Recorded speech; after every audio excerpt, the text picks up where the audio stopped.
ODM last time walinisaliti. This time we are saying haitakuwa na kitu kama hiyo. Bungoma County is set up for a political shake coming 2027. Westlands MP Wanyonyi has just dropped a bombshell. He's ditching his dream of running Nairobi and setting his sights on the Bungoma gubernatorial seat instead. That means a heavyweight clash with Kimilili Member of Parliament Didmus Barasa on the horizon. Meanwhile, in Nairobi, Embakasi East's Babu Owino is licking his chops, ready to take on Governor Johnson Sakaja without Wanyonyi in the mix. Tim Wanyonyi has been a big name in Nairobi politics for years. He's the Westlands Member of Parliament, a seasoned lawyer, and a guy who's been vocal about wanting to fix the capital's mess, sink garbage piles, traffic chaos, and all that jazz. Back in 2022, he was Azimio's top pick for Nairobi governor, but the Orange Democratic Movement pulled a fast one. They handed the ticket to Polycarp Igathe instead, leaving Wanyonyi high and dry. He didn't sulk, though.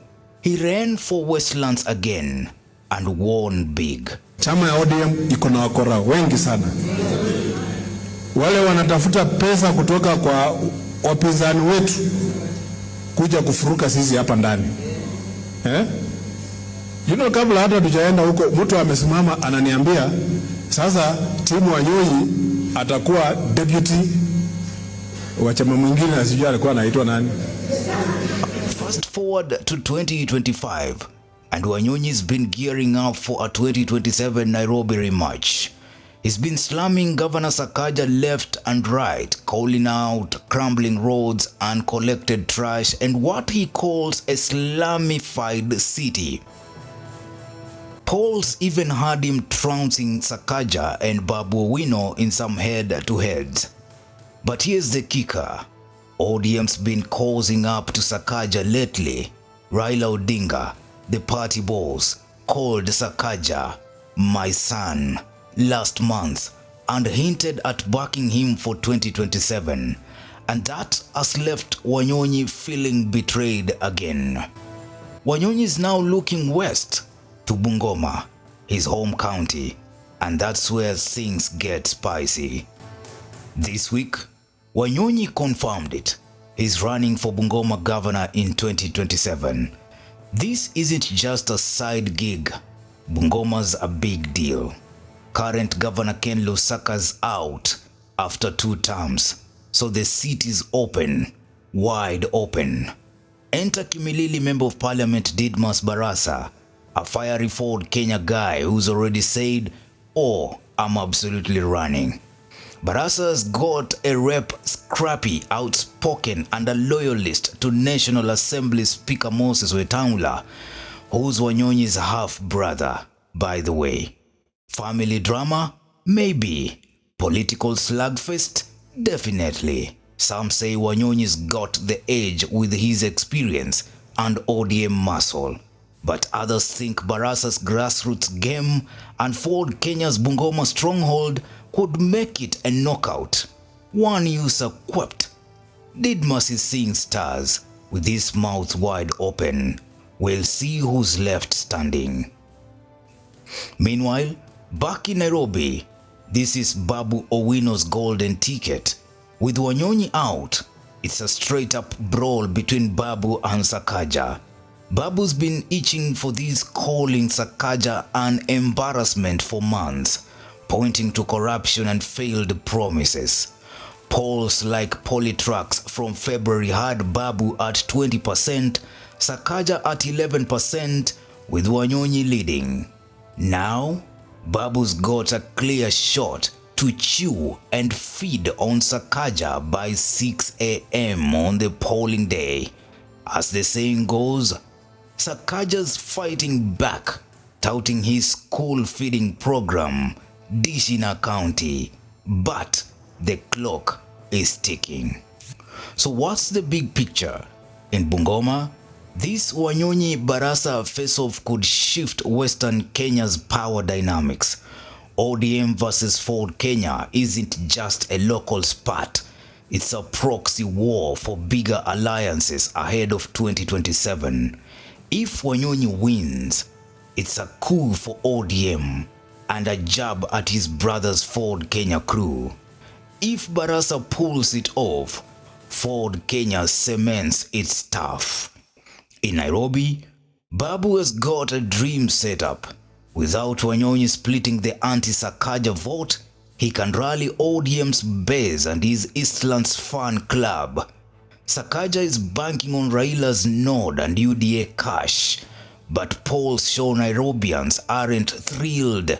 92% were unhappy in a March Cup survey.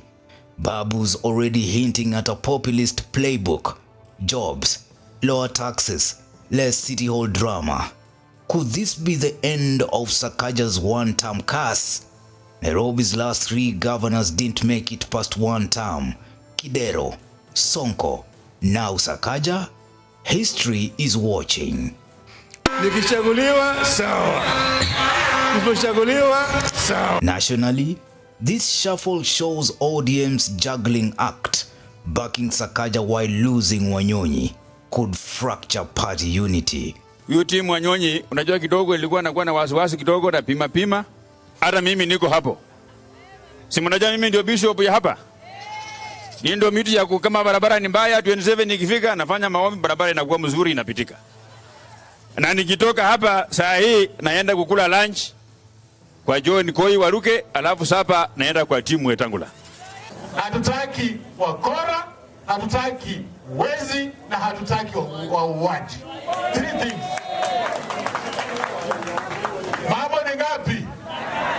Mambo ni ngapi? Umesikia wakitembea hapa wanasema ati mimi ati wakati ya kura ya 2022 ati nilisafirisha mtu ati akaenda mbinguni. Si mmesikia hawa wakisema namna hiyo? Na wanasema wakiniangalia mimi.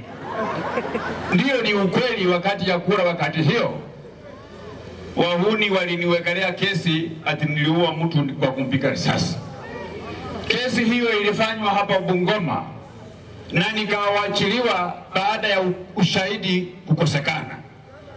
Mimi sikusafirisha mtu yoyote. Mtu mwenye ako na damu kwa mikono yake hata akitembea huwa anakaa kama mtu amechanganyikiwa. Mimi nakaa kama mtu nimechanganyikiwa. Mtu mwenye ako na damu kwa mikono yake Mungu hawezi mubariki. Kama alikuwa na gari hata inaharibika, inanuku engine, anarudi kwa pikipiki. Kama alikuwa na pikipiki inaharibika, anarudi kwa baisikeli. Kama alikuwa kwa baisikeli inaharibika, anarudi kwa mguu.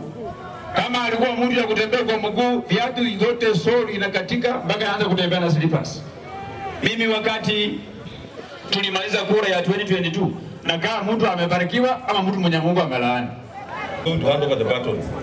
Mimi ndio niko na mpira naenda kupeana. So in a nutshell, Team Wanyonyi is jumping from Nairobi to Bungoma, setting up a blockbuster with Didmus Barasa, while Babu Owino is ready to pounce on Johnson Sakaja. Who's got your vote? Will Wanyonyi regret this pivot? Or is Babu about to make Nairobi his playground? Drop your thoughts. Newsroom, Maisha TV, Bushabi Jr.